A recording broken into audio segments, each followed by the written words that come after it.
It's time for your Talk Time Live exclusive. You are now about to witness the strength of geek knowledge. Ladies and gentlemen, coming to the show all the way from Australia is an extremely talented artist who accompanied me in the first ever live panel, last year at Keystone Comic-Con here in Philadelphia, as we presented the art of Street Fighter, along with UDON Entertainment founder RANDOM VUES. He is here to talk about his work, what he's been up to, and much, much more. Folks, can you give me and him a warm welcome? Ladies and gentlemen, Jeffrey, the CHAMBA, Cruz. What's going on, my man? G'day. It's going all right. It's going as good as it can. That is the best way you can only say it.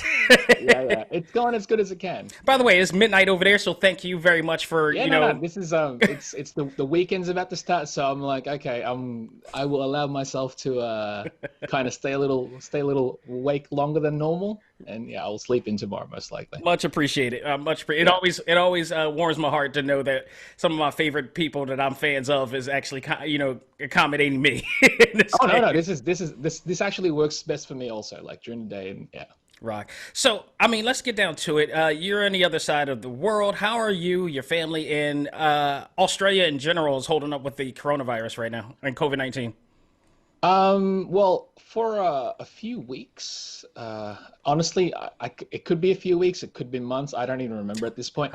We were on like a stage 4 lockdown. Yeah. Because I guess they wanted to, like, the people in charge wanted to take things a little bit more seriously. So there was a curfew, but now that's lifted. The curfew was from I think it was 8 to 6 or something like that, wow. 8 p.m. to 6. So, they limit the people outside, they limit the people inside, all that type of stuff. But I think it's lifted now, so it's a little bit more lax so that they can get, because I think during the lockdown, the numbers were dropping. So, yeah.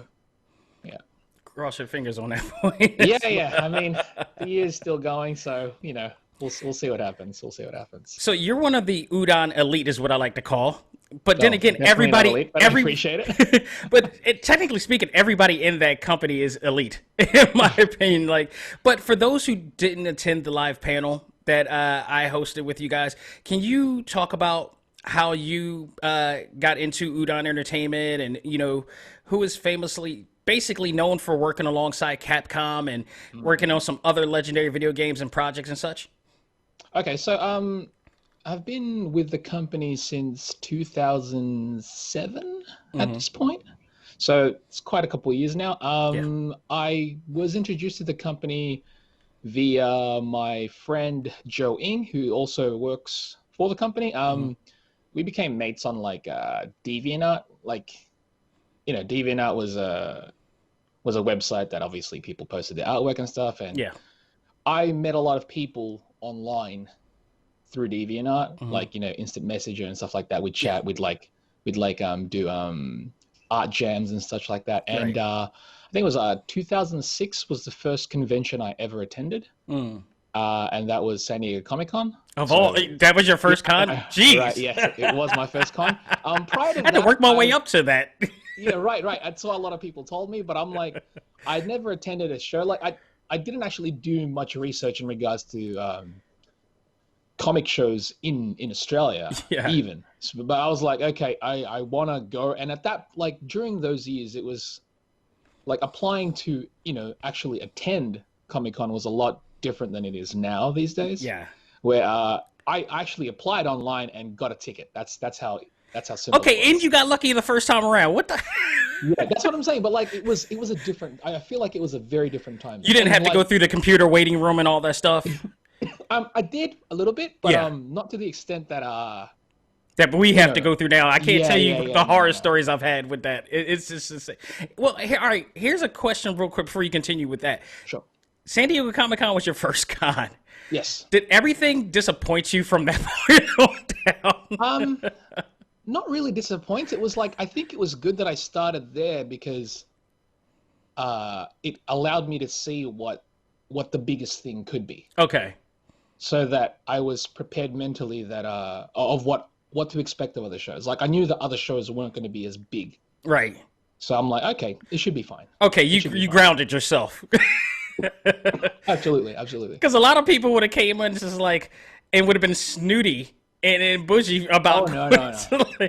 Again, like I think to be honest, like most shows that I do attend is still like eyes wide open type for me. Like I do enjoy a lot of shows still, like because every show is very different. Right. Like while shows are different, like while shows can be very similar in terms of how they're organized and like depending on the size of it. Yeah. I still really like going to conventions.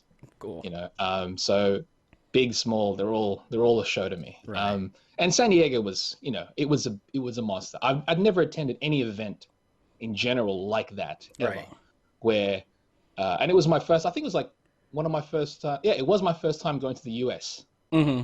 Also, so it was a lot of like first times for me going to that show. And so attending Comic-Con 2006, my mate Joe knew that I was going to go, and he was like, Right. "Dude, why don't you drop by the Udon booth and bring some work?" Because he knew that I was a fan of like Udon and Capcom in general. So he was like, "Bring some of your work, and you know, since you're going to show it around anyways," because that was my goal. I was going to try and like show us stuff, and like I had no idea how Doing a whole portfolio. but like even then I didn't really know what to pack in my portfolio. You know, it was like, oh, it was just a folder of drawings. So I brought some work. I got to hang out with Joe for the first time, meeting in person. But obviously we'd spoken online oftentimes. That it's like, oh yeah, it's like meeting him in person is not. It's nothing new at that point, Right. So he was like, yeah, show the editor and stuff. So I showed him my work, and they were like, yeah, we'd want to see more Capcom stuff if possible. So I was like, of course, like I love Capcom, so that's it's easy. That's awesome. Yeah, I'll do that for sure. And they go, yeah, we'll keep in contact at that point. So I was like, all right, sure. So I kept drawing, obviously some Street Fighter Capcom stuff, and I received an email. I think it was a month or two after that, saying we've got some like small little jobs like card art that we want to test you on. So I was like, work is work. At that point I was like, I wasn't really doing much within the industry that I wanted to get into. I was just drawing commissions and whatnot, right? And just seeing what I could do. And from there they were like, I did some work for them, like little jobs, and then they were like, are you going to come back to Comic-Con next year? I was like, I want to go back every year at this point. You know what I mean? Like, this is going to be annual. Like this, trip to the US is going to be annual. Regardless. That's awesome. So they were like, yeah, come by next year and, just hang out behind the table if you want, get familiar with us. So the next year I did that. It was awesome. It was like, I got to experience Comic-Con back to back, but two different ways. Yeah. One was like a complete fan with just, everything is brand new. The second time it was a little different, obviously, because I got to see how things work behind the booth as well. Right. But obviously I still wandered around like a fan. I'm always going to be a fan regardless. And from there they were like, we were just talking about work, and I got more jobs from there. So they were like, yeah, would you want to officially be part of us? I was like, yeah, like, come on. What did you think I came all this way for? Oh, honestly, that wasn't besides really the Capcom booth. Honestly, like going there just to hang out with him. Yeah. To me, that was already like being asked to be in the back, behind the. Yeah, just to hang out was like, this is dope. Yeah. Because you're officially like VIP at this point. Pretty much. Like, if nothing came of it, that was already like, that was an awesome Comic-Con experience. That I can't buy that kind of experience at all. Right. So that was 2007, and then from there I was just, they trusted me with more work because obviously. I guess I proved myself. And you met the criteria of their style too. Basically, yeah. Like I already fit. I feel that I fit that criteria already because we had the same interests in regards to who inspired us and who our influences were. And I guess I was driven enough to get like I didn't really have bigger goals outside of that. To me, like drawing Street Fighter is kind of ridiculous, at that point. Like that's nothing that I would have even considered to be something that could happen at one point. Right. So to even achieve, like everyone has different goals. Like speak to other artists and they're like, they want to work for Marvel, they want to do DC stuff, they want to do their own stuff. Like, sure, those are amazing goals, but that's why it's like you can't really. If your goal is to make comics for this, then you're going for it. You know what I mean? So just to achieve that was already pretty awesome to me. So yeah. And it's from funny. there, I just got more work. Yep. It's funny too because I was there. I think Udon booth and Capcom booth were my main things when I went to San Diego Comic-Con the 2 times that I went. And it's funny that how things work and how you talk about you getting that opportunity. I've been wanting to talk to you guys for so long. And how this worked, and kudos to Reed Pop and Keystone for making that happen, because I thought, what is it, 2014 and 2017 I went. 2014, I believe, is when I went to the Udon booth and I met Longvo, and funny thing too, I actually got the, that 30-pound, illustration book that you guys have worked on. Yes. I have it over in my office. I should have just dragged it over before we started this, but it has all the illustrations that you guys have worked on. It is like the Art of Street Fighter. Udon's Art of Capcom. Yes. Is it that one? Or is it the Art of Street Fighter? No, it's a Capcom one because it just has a whole bunch of different illustrations by Art of Capcom. Correct? Yes, it's the Art of Capcom. It's really thick and heavy, and he actually drew Ryu on on one of the pages.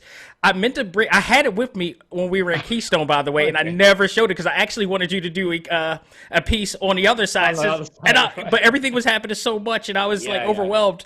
And I'm like, son of a. It happens. It happens all the time. Honestly, it's just weird because I went there in 2014 and 2017 and, to the booths and I saw you guys. And I'm like, one of these days I got to get them on the show. Lo and behold, I work with Keystone and Repop and we, our partnership together and everything. And all of a sudden, you guys pop up in Philly. And I'm like, what are the chances? So shout out to my man Eddie. He helped me hook that up, and that's how we ended up with the connection. And I just love it because I'm really big fans of you guys. I'm really big fans of the artwork. I'm really big fans of Capcom and Street Fighter, and and part of what made Capcom so great is the art. And absolutely, it is all about it. Like ever since Street Fighter 2, they start this tradition of just creating beautiful illustrations, which is almost like a narration in itself towards the character development and everything. And you guys do a bang up job. And in your case, it's electrifying. Thank you. I appreciate it. I mean, to me, any chance that I get to draw those characters, even just as a fan or at a professional capacity, is always just, I'm getting paid to do this. This is amazing. This is actually a job now. This is ridiculous. I can't. I never take that lightly. Yeah, absolutely. Yeah. Was that the first time you guys been in Philly? When you first, yes, correct. We got contacted last year because I think I forget which show I was speaking. We were speaking to them. Maybe it was one of the. It was definitely one of the ones organized by Reed, obviously. But yeah, we were talking via email. We're like, because I'm usually I'm rarely in the US in general. I'm there for a few months, in periods of time. Yeah. And I was like, I'm gonna still be here during that time. And it's like, oh, we've got a show in Philly. Do you want to try? I was like, I want to try Philly Cheesesteak. Yes. Boys to Men came from there. Yeah, of course. I was the whole time I was there. Boys to Men was playing in my head. That is awesome. Of course. This is where they came from. Of course, I want to go there. I want to eat Philly cheesesteak every day that I'm there. Is it unhealthy? Absolutely. But when else am I going to be there? That's the thing. Right. So I need to experience that. So I was like, and I want to try a show that I've never really done before. I'm always down for that. That's awesome. So, it's funny that you mentioned that because I'm going to segue right into that. Was that the first? I got you a cheesesteak. Yeah. Prior to that, was that the first and last time you actually had one? Which day did you get it from me? It was right after we did the panel. That was the second last. That was had one again on the airport. Ew, really? Yeah, it was fine. Oh no. Technically speaking, you had the first one. Oh no. I had one. I had several. I had one every day. Like I said, I had one every day. I had one at different places, but the one in the airport was fine. What was the best one? What was the best one that you had? Ooh. Do you remember? Your one was the one that you got. When I got it, for those who don't know, I got mine from Reading Terminal, so that should ease people's minds there. That's one of the good places to get it. I went there several times to get a few, so that's why I don't really inside that terminal as well. There was a few of those, but Your one was good. I think it's because it wasn't. It had the right amount of everything. Yeah, if that makes sense. Reading Terminal. Sometimes... there's a really good steak place in Reading Terminal where like they put their hearts in it. Now, if we really I may have gone there several times. I think I may have gone there like twice. Right. Yeah. Now, if we really hung out, I would have took you to some really hot spots like Escabibble and a few other places further down. Like that. You would have been done. But I tell you what, if you know we get past this COVID thing and this happened again, this is a done deal, no doubt. Because if it happens again anytime soon, I gotta make it happen. Because it was. I'm glad I got to to actually try it out this time. And if that was the only time, then I'm glad I still I will. I will make it a point. Like I will be your cheesesteak liaison to make this happen. It's good stuff. Because we got some good spots. But also, different shows. What people don't know also, or even if they did attend and when they're watching this, I'm wearing an actual authentic shirt that was gifted to me by both Longvo and Chamba, and is actually, you'll see actual pics of this right now that has been illustrated by both of them, and I thought this was the perfect thing to do because both days that I were doing panels at Keystone, I wanted to wear something that commemorated the event and it was relevant to the event. And I shout out to you guys. I'm like, I wanted to buy one of your UDON shirts. I can't find one in there, and you guys looked out for me big time and popped up.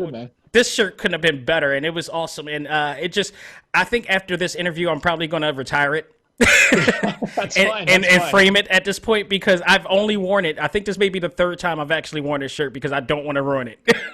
I think I'm sure I have that shirt as well because I know most of the stuff that we've worked on we tend to like at least get a copy of just to keep for ourselves. Yeah, and I think I do have that shirt somewhere in my closet. It's awesome. I don't wear it very often. Though. Yeah, it's a limited edition too. So I mean that's the other thing and.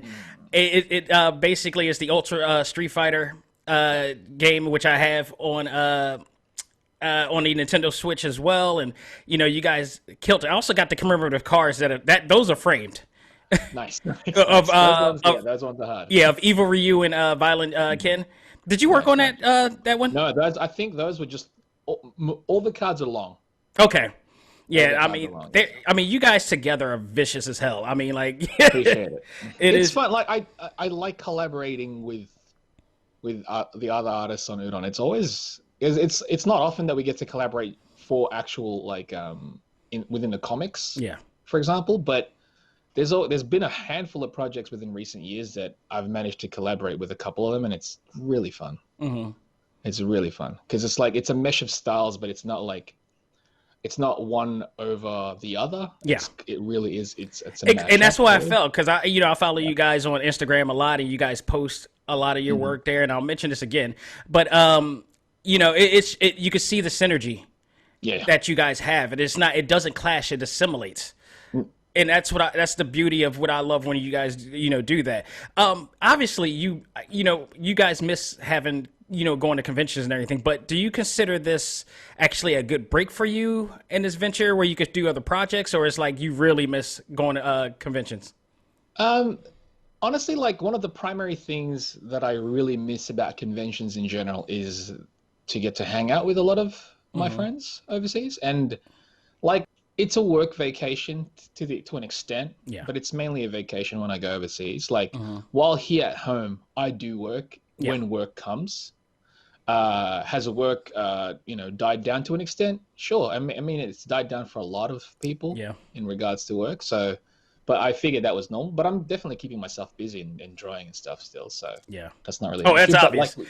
If anybody's followed him on Instagram, it's pretty obvious. You guys are just keeping busy. I try to draw daily. That's kind of the goal. If I don't, I feel weird in general. Yeah.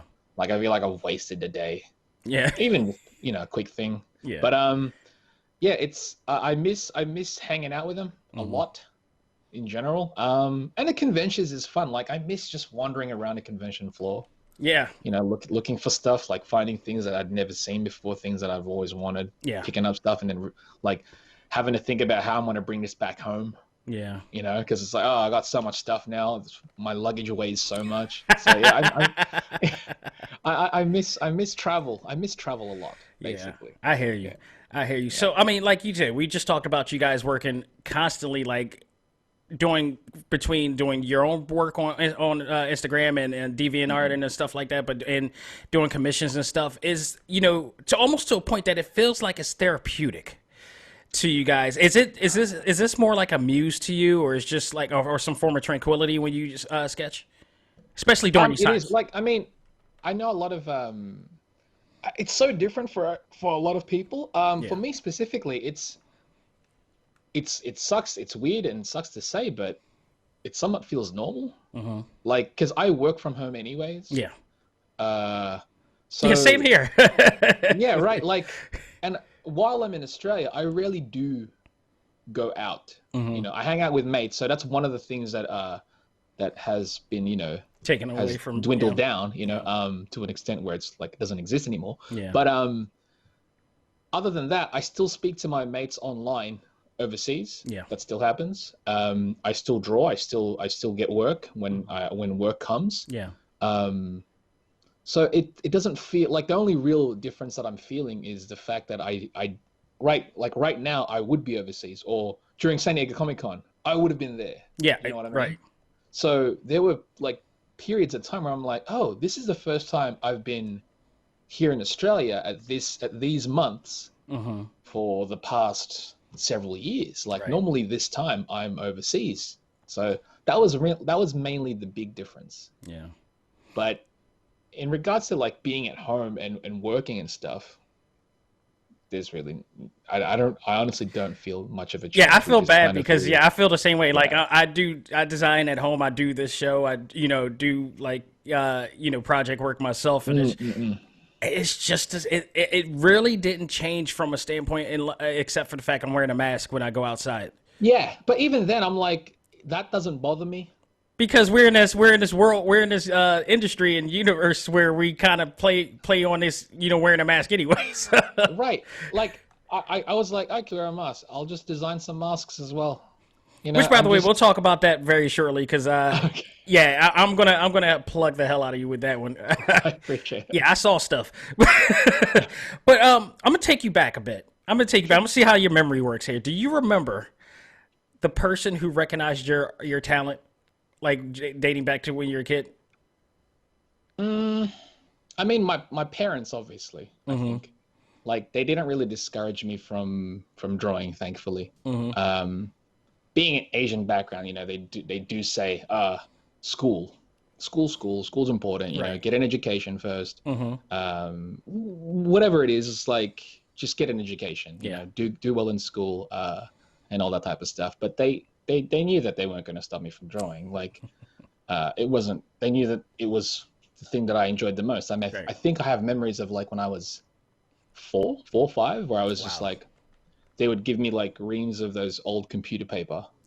I'm not sure if you remember those. Oh God, no, I do. With the little detachable on the side and the holes.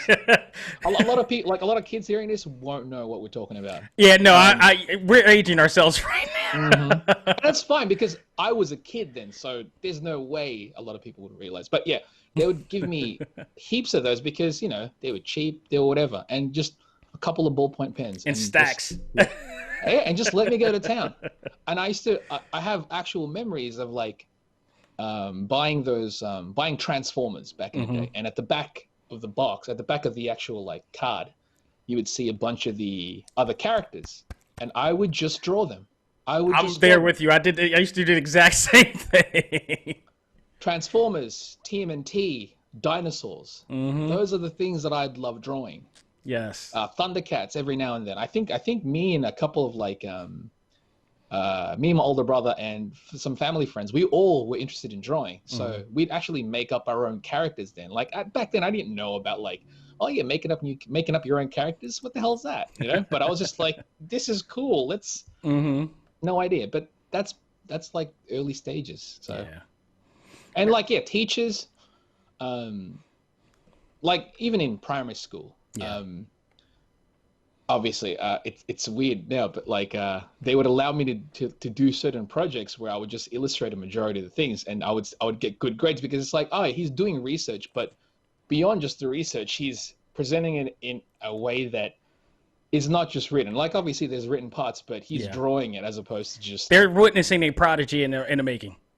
Yeah, not really a prodigy. It was honestly like...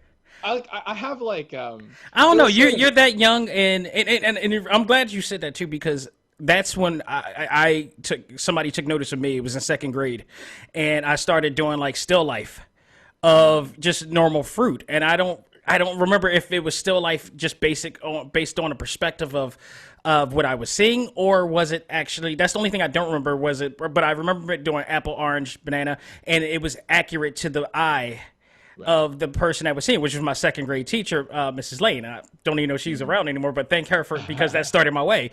But I was wondering, it's like, I always wonder about artists, is like, who is always somebody who recognizes your talent and it kind of ignites it in a sense. And in this case, it sounds like it was in the same road. It was definitely my parents. Like, if anything, my parents didn't tell me, to stop. Yeah. They saw that, oh, he enjoys this and it's not hurting anybody, and maybe he's good. I don't know. As parents, they don't really like, parents hold you at such a high regard. Yeah. Yeah, exactly. Like, even if you're not very good, they'll still say, That's why no disrespect to my mother, God bless her soul, but like, I can't give her too much of the credit because, like, just like you said, it's like, they love us unconditionally. Absolutely. But if somebody on the outside says the same thing, it's like, it's definitely teachers and stuff. But even then, it's like, there were other classmates and stuff back then used to draw, and it's just always a thing. So. Yeah. I don't know. I think teachers, if anything. Right. So, and it's as far as influence and such and inspiration, who do you credit in terms of your art style and your craftsmanship? See, I wouldn't say it's very specific in regards to a specific person. Yeah. Throughout, growing and always drawing, different things would always inspire me.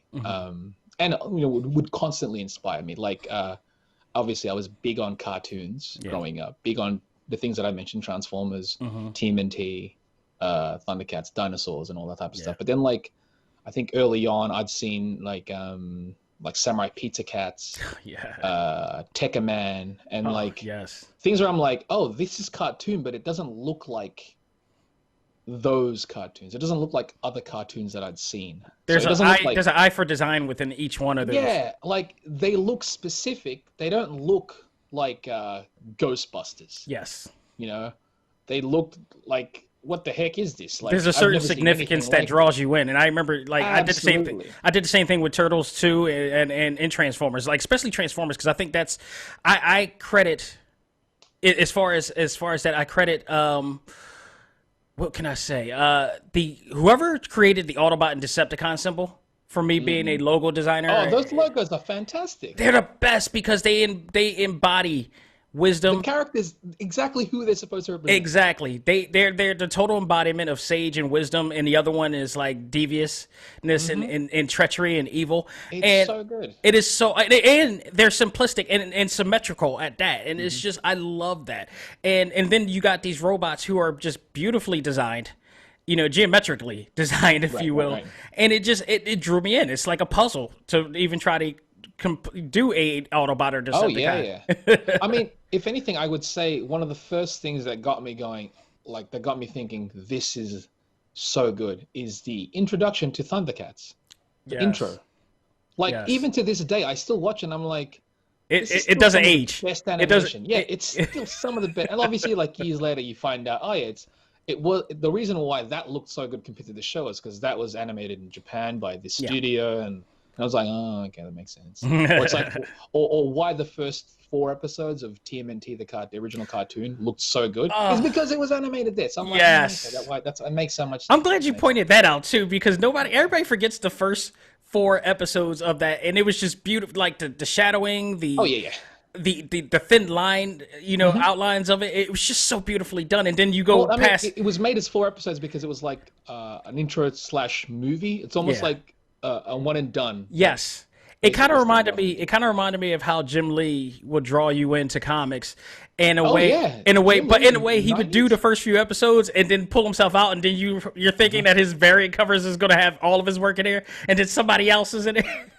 No disrespect to the other artists or anything. Oh no, but no. it's like you're drawn into. I'm the same with comics, man. I mean, like, obviously, comics is my number one love. Always will be. Kind of sucks in a way that it is, but it is. But yeah, like you'd see the cover and you're like, sick. You look inside, you're like, oh, that's not what I wanted. Like, I want to see.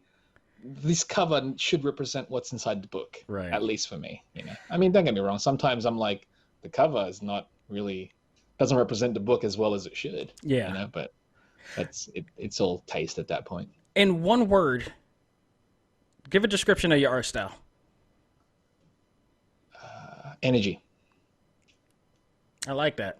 I say electrifying, but it all plays into it's synonymous in this case. I mean, like, I wouldn't say all my work does, but if we're gonna put it into a ball and then go, oh yeah, what's a primary thing? I would say, I guess energy. I've seen you take it easy, but I've seen you go Omega level as well with your work. That's what I'm saying. Yeah. I have mates who would say it's like, I think early on most things that I would do would be balls to the wall. Yeah. But I'm like, yeah, that was me just trying to get all this energy out. Obviously, as I get older, I'm like, not everything needs to be that all the time. You know, slow moments make those bigger moments feel even bigger. If I really wanted to go in on something, I'm gonna go in on it. Yeah. Sometimes I'm like, yeah, it doesn't need to. You don't need to. Yeah. Now, client work, they don't always ask for that. Right. So, you know, it's different when it's a personal piece as opposed to a client work. That's what people need to remember sometimes as well. Right. So, when you draw and illustrate for UDON, especially when doing Street Fighter, do you have how much creative control do you have as far as what the panels go in accordance to the storytelling and the writing and such? Good question. If you speak to different artists at UDON regarding comic pages, obviously everyone will have a different thing to say. I will interpret what the script says, but I will follow the script, if that makes sense. Like, that's why sometimes I would even, talk to the editor and go, why is there more panels than necessary here?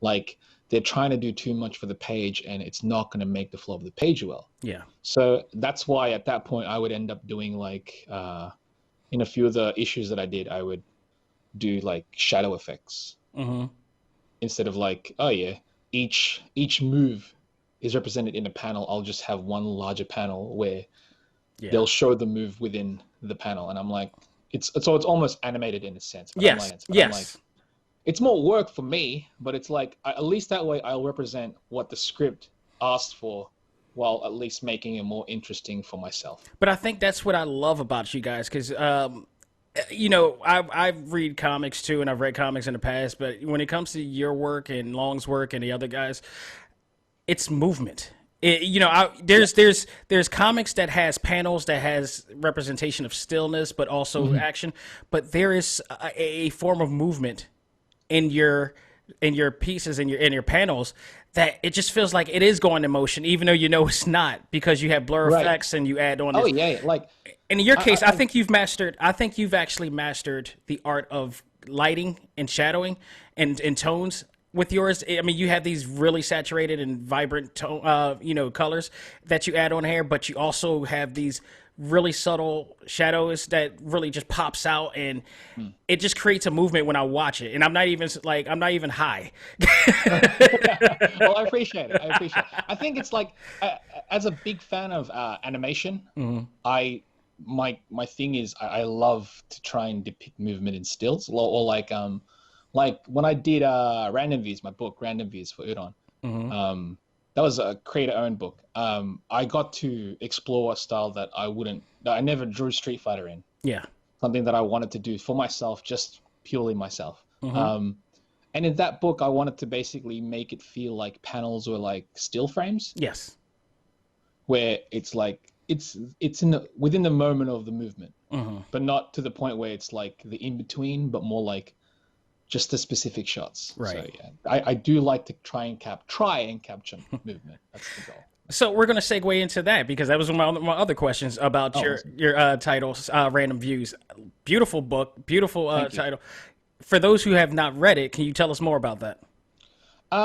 It's just a silly story where a guy goes into another universe through a toilet. He ends up working as a courier, and he just delivers packages with this team of people that he's met. By people, it's not necessarily people, but yeah, it's pretty evident in the show, and it's in the book, and it's just little adventures, I guess. Yeah, right. It's just something silly, something where I can pretty much just do whatever I really feel like drawing. I don't know. I get like, I don't know how much anime you've watched, but I get this Proton vibe from it, where it's just a lot of wacky, wackiness going on and over the top humor and stuff like that. It's pretty cool. It's just it's like something for it's just nothing to be taken seriously. It's just a silly story about adventures that these few delivery people have. Right. That's basically it. Yeah. So, Jeff, definitely thank you for being on the show. I got a couple more questions, but yeah, for sure. Awesome to have you on the show and this late at night. And again, thank you again for that. No, this is actually good. This is actually not too late. I think I'm gonna probably draw after this, but yeah, a little bit more. Man of my own heart. So we talked about your mask. I want to talk about your whole entire like T-shirt line at Redbubble.com. I mean, which includes iconic based shirts from like Battletoads, Earthworm Jim, Star Fox, Bucky O'Hare, for God's sake, okay? Right. I mean, many more, as well as a Random Views shirt that took to my heart, as you had a special New Japan Pro Wrestling theme to it, which I believe I will be contributing to. I saw that shirt and I'm a big New Japan fan. Look, what's not to like? I don't know. G1's going on right now. I was about to ask you that. You watching G1? Yeah, of course I am. All right, real quick, before we get back to the T-shirt line, real quick. Your thoughts on that real quick between this year's to last year's, especially G1? With the new COVID era of G1. What do you think? I think they're handling this really well. And all right, because I watch other wrestling promotions too. Yeah. And I like G1 because there is still audience participation. Whether it's definitely smaller than it was, they're still present, and that really, even though they can't clap or anything, which is sad, or they can't boo or anything. That's the rules. But they do. They still do. You know what I mean? Yeah. Like I'm not sure if you watched yesterday's one. Was that the Jay White and versus Ospreay? It was. No, that was the day before. This the main event yesterday was Sonata versus Naito. Ooh. Was the main event. Yeah. It was fantastic. But like this is like, this is New Japan talk right now. Look, every once in a while in my interviews, sometimes pro wrestling pops up. It is what it is. Nothing wrong with that. I'm a big pro wrestling fan of that one. But yeah, like there's something about the way New Japan still presents itself. Like it still feels like New Japan as opposed to like WWE had to change so much. Yeah. During this period where same as AEW, like a lot of AEW is doing tremendous with how they handle. They're doing a great job, but the thing is, they didn't really have anything majorly established prior to that. You know what I mean? Like WWE they've been so long running that you expect a specific kind of product, and now you're getting something not the same because of the current period of time that we're living in. That's why I denounced myself from WWE a long time ago. Likewise, it's a little harder, but yeah. Whereas New Japan, they've adapted to the point where it still feels very much New Japan. Yeah. That's why I'm like, okay, it doesn't really feel like anything's changed personally. But I commend them on being cautious during the times and how they handled everything really well, and they weren't moving until there was an absolute purpose and they cared about the fans. I really appreciate that. AEW to that extent too. They've been doing really well with that too, and they really cared. They really showed that they cared. It was fan first, and that's what I support right there. But you have that T-shirt, and I'm eyeing the hell out of that T-shirt. So do expect that's coming. That's cool. I will make sure I will have that in my sent to me immediately. Redbubble is weird because I'll just throw whatever there. Yeah. Like I know a few of the designs I wouldn't normally put on shirts.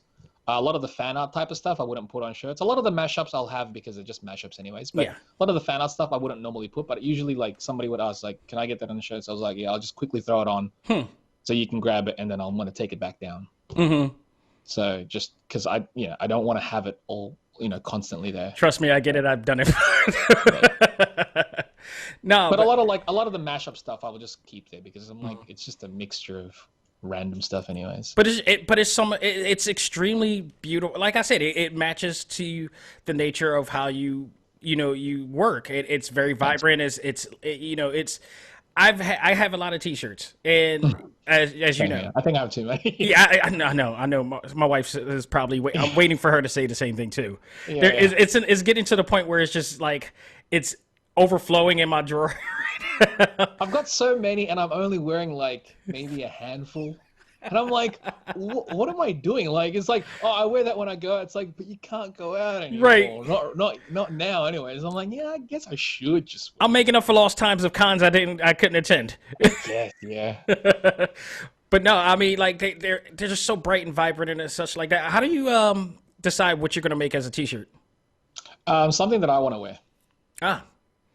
So this is fully about we're wearing you. Yeah. Well, in a sense, it's like a lot of the times, like there's a couple of shirts that I haven't made on Redbubble because they don't allow the all print type stuff, and I get those. Like I think I may have worn one or two when I was in the Philly show, where it's like the button up shirt, but it was like all over print of my own designs. And I'm like, once I saw that, I was like, yeah, because most of the time, it's like I'm just gonna wear stuff that I've created. Because I can, like, and as soon as I discovered that, Redbubble, like, this is years ago, like, once I discovered that there were websites like Redbubble, that you would like, oh, yeah, you can place your own design on a shirt. And I'm like, what? You mean that's something that I can get delivered here and I can wear? I was like, absolutely. So that's why most of the stuff there is stuff that I would just want to have for myself. And it's like, if somebody else wants it, it's there. Yeah. I'm putting it up there for me because it's an avenue for me to get stuff for myself. Right. And that's just, if somebody else wants it, have at it. We're pretty much raiding your closet. Pretty much. I'm just like making it available for other people to grab stuff that I want for myself anyways. So. Right. Now, I highly recommend everybody going out of their way to check out that site. It's redbubble.com. It is, and look under for, how do you find it in there? I think it's just the just type in CHAMBA or the CHAMBA. Yeah. Or you could go to DeviantArt, your DeviantArt page, and you have the link there. I actually hit up my Instagram. Yeah, DeviantArt should have a link. Instagram, I have a link. I have a linked one there too. That's got all of them. Like Linktree, I think it was Linktree. Yeah, the Linktree has everything on it. So yeah. God bless Linktree. I love it. When I discovered that, I was like, yeah, because I got so many. Like, oh. I have so many outlets. Yeah, because I have it on my Instagram page too, and I have so many outlets where you can listen to the show, in all the formats. And I'm like, how do I get all this at once? Because everybody has their favorite format that they can listen to, and I now with like so many different media platforms for the show. It's like, how do I grab that in one so make it easier for everybody to do it? And Linktree, God bless you. Oh, it's fantastic. I was like, this saves it all. It's like it's all there. I mean, to be honest, though, some people are still like feel that that's too much effort, and I'm like, come on, it's a link. See, this is the generation that we live in now. This gets it really is, and I'm like, are you serious? It's like you want me to spoon feed? Whatever. This is why I'm really worried, but I want people to vote, but I need you to have more energy enough to do the... I know. It's like, how can you not... Like, you have to care, right? Yes. You gotta care. It's like, you say it's not going to affect... It doesn't affect you? Oh, are you silly? It's going to affect you. It's going to affect us hard, so please. Because if it's not going to affect you personally, it'll affect everything around you. In which sense it will affect you? Feels like it affected everybody around the world for some reason. I don't know why. Because, I mean, but it just goes to show. It's like everything is connected in that way. Like, while I am from a different country, the actions that other countries do will affect countries as well. I've talked... It's a ripple effect. Absolutely. I've spoken with... a gentleman who, the gentleman who put together Streets of Rage 4. Yes. He's in Paris. His name is Ben Fiquet. And when we were talking about how COVID is affecting them in Paris and everything, it was like, something about it was like, I feel I need to be apologetic for some reason on behalf of that. I feel like everything just, they claim that it's in a particular other country that I will not mention. I don't want to hear it. But I just, for some reason, I feel like the events here has spread out everywhere. Well, I mean, it's going to spread. I know, like, everyone, doesn't want to take the blame for it or they'll point fingers. And I'm just like, if people just own up and just realize, I don't know. It seems like it's okay to make a mistake. It's okay as long as you're willing to own up to it and work on it. It's fine. Work on it, own up to it. And moving forward, don't make it again. Try not to at least put the effort in not. I don't know. Exactly. I don't know. It is what it is, and it ain't what it ain't. What can I say? Yes, I don't know. People. I don't know. Jeff, what's next for you guys? Do you have any plans? Or have you guys, as far as yourself, UDON Entertainment, have you guys planned on what the possibilities of 2021 may be or whatever? I know Udon has been focused. I mean, Udon's focus is still on like a lot of art books and such. Which thankfully you guys can do in-house and whatever. Yeah, a lot of the stuff that Udon are doing can be done from home. Like I know they've launched the pins, which used to be just convention exclusive type stuff, but now they're making it available online, which is actually quite good. And they're looking pretty good. Like no bias, even though I did draw some of them, but my mates drew some and they're really dope too. And plus, it's like they're cool looking. That's the thing as well. There's a couple of art books that have not been announced that I am very much looking forward to own myself.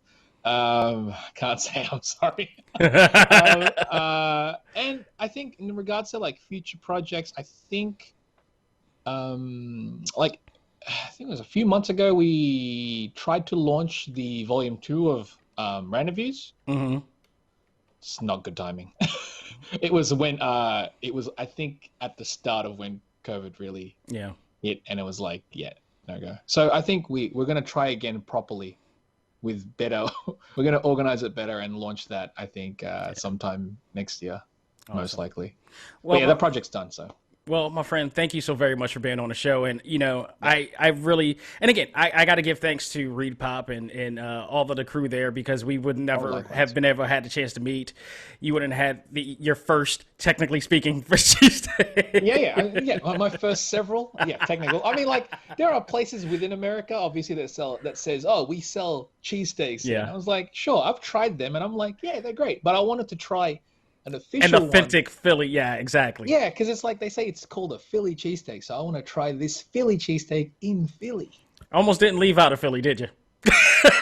Oh, trust me, if there was a way that I could like contraband it, wrap a couple of them like in foil and just keep it in the fridge, maybe, right? Reheat like a wedding cake. Something. For like a year later. For real though, if there legit was a service that I can order food internationally and have it delivered, I promise I would pay.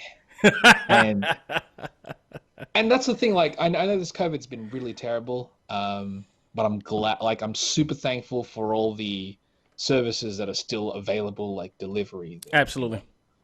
If not for them, like. That's why it doesn't really feel too different from Well, definitely technology in general, in the sense that, like, I mean, I tell this all the time. Like, think about what would happen if this was the 1930s, 40s, 50s, 60s, 70s, 80s, and we had this. And this is why I tell people, why are we complaining? Because we have technology. I'm talking to you from here, from Philly to Australia. I am able to have this really great conversation with you. We have video game systems. We have computers. We have all this technology. We got Postmates, Grubhub, all these yada, yada, yada. To accommodate us during these time, all we ask is to wear a mask outside. And how freaking hard is that? To be fair, though, as great as having all this access available, it can also, depending on the person, obviously, be quite a negative, because there's too much information. Sometimes there's information that we would not have ever known, and that would not have ever concerned us in general. Yeah. So it's like, and by getting that information, it's like you're not helping yourself or anybody else around you. You got to take it. You got to take it in moderation. Right. As opposed to like you use your head as well. Like think about it as opposed to just doing everything, but then they'll say the same for the mask and everything. I'm just like, it's simple. Just put it on. Right. Like, it's not gonna that's not gonna hurt you. It's like, but it's not doing anything. It's like, if it's not doing anything, then what does it matter? Right. Exactly. What does it matter? You're fighting yourself. You're outsmarting yourself. I don't know. I don't get it. Stay home then. Right. Exactly. Oh, but you can't stay home because it's boring. How are you bored? Again, despite the fact that you have probably multiple forms of entertainment in there. You have literally everything. That's why everyone's like, oh, I have mates who are like, I do miss hanging out and stuff. And I'm like, no, trust me, I'm the same. I miss going out and stuff. But I love being at home because I literally have everything that I want at home. So it's weird. I don't know. That's why I'm like, it sucks that it sucks that you feel like you're missing the contact and stuff. But this is a little normal for me. I know that might actually sound more sad, but we're all different, I guess. I don't know. Exactly. I don't know. I can't help it. But... No, definitely. Thank you so much, man. I really appreciate it. Right now, I want to give you the table to plug everything and how your fans and our followers can find you. Go at it. I am at the CHAMBA on most things like DeviantArt, Instagram, Twitter, Tumblr. I think I'm on that too. You can pretty much just find my stuff by typing the CHAMBA or Jeffrey Chamba Cruz. I post daily on Instagram. I've got Patreon as well, where I post tons of stuff on that one. Right. So yeah, if you want to see new artwork or help support me, but also get stuff as well. I draw for people there as well. So it's not just oh yeah, give me money for free. It's no, you're getting a ton of stuff. He works hard for that money. Oh no, because the thing is, it's not mine until the person gets it. Right. You know what I mean? That's why it's with commissions and everything. I'm like, oh yeah, this money that you've handed me, it's not mine. Yeah. Until you receive your piece and you're happy with it, this is on the side. Right. So yeah. But yeah, I've got Patreon. I've got a lot of stuff on YouTube that isn't on YouTube. It's kind of unlisted. So I've got tons of videos on that type of stuff. But I post daily on Instagram and Twitter. So if you want to see some stuff, you probably go there. Oh, also on Twitch. But I haven't streamed on Twitch in a while. I don't know. It's just I guess that I'm streaming. I find that we always have our Achilles platform per se, in the sense that we dominate in one platform, but it's always hard to start a whole new one, especially when we're trying to monitor every other platform that we have. That's why I try not to go in too many platforms. I tend to suck at a lot of them. As far as the reason why I'm not on Twitch as well, it's mainly because I feel like I need to be on, if that makes sense. If I'm going to be streaming for because there are times where I'd stream for 12 hours just drawing. Yeah. But when I say I have to be on, I'm like, if people are watching, are they okay with just watching me look at the screen draw like this? That's not, is that fun at all? I won't even I feel like I have to host and entertain them as well as create. And I don't know. You gotta pull a Jim Lee again, because Jim Lee will easily do that, and I think he does a great job as far as being able to illustrate and talk to people at the same time. I'm fine with that. Yeah. For bits and pieces. Right. For within hours. But I'm saying if it's longer than 6 hours, it gets difficult. Now sometimes I'll have I'll be talking to mates online as well at the same time, and that I can go on and on. Right. But if it's just me at the camera, I've done again on Patreon, I have an hour and a half videos of just me basically doing a one-man podcast whilst drawing a picture. Right. And that's me just talking to myself essentially. And I find that weird. I don't really talk to myself. So talking to myself, explaining, it's oh yeah, this week I did blah, blah, blah. And I'm drawing this now. It's oh, what am I doing here? It's that's just weird to me. I don't know how to do that. And so, I don't know. I think it also depends on the mood for the day. It's sometimes I'm all right, I got to crank this out. It's got to get done. But then with stuff like that, with on the Patreon requests, I'm okay, I have to do this because I've listed it as something that you get if you're, right, exactly, in that thing, in that tier. So I'm I'm going to do this regardless. So I may as well put effort into it if I'm going to do it. Right. Understood. So, my friend, thank you so very much. Ladies Thanks and gentlemen, again. I hope you enjoyed this very special episode. On behalf of myself and Jeffrey, the CHAMBA Cruz, all I got to say is CHAMBA, actually. It's just CHAMBA now? It's just CHAMBA. No, it's always been just CHAMBA. I've seen times when you put the CHAMBA. No, it's at the CHAMBA because I couldn't get at CHAMBA. Oh, I see the gimmick. Yes. I see the gimmick. And I was like, that's why I'm like, it's at the CHAMBA as the handle, but the actual nickname is just CHAMBA. Actually, I prefer CHAMBA better because the is just always, it kind of... Yeah, no. It was never going to be the CHAMBA. It was only picked as that because on DeviantArt, someone already had CHAMBA. On Instagram, somebody already had CHAMBA. And I'm like, come on, this is garbage. So I'm like, screw this. I'm taking the CHAMBA everywhere that I can. Right. Gotcha. Well, in that case, on behalf of myself and Jeffrey CHAMBA Cruz, all I got to say is learn to let go, live life, and love all things anime, comics, movies, and games. This is ACMG Presents Talk Time Live. We are out of here. People, stay safe. And, of course, vote. Get it out of here. Thank you, Joe. Cheers.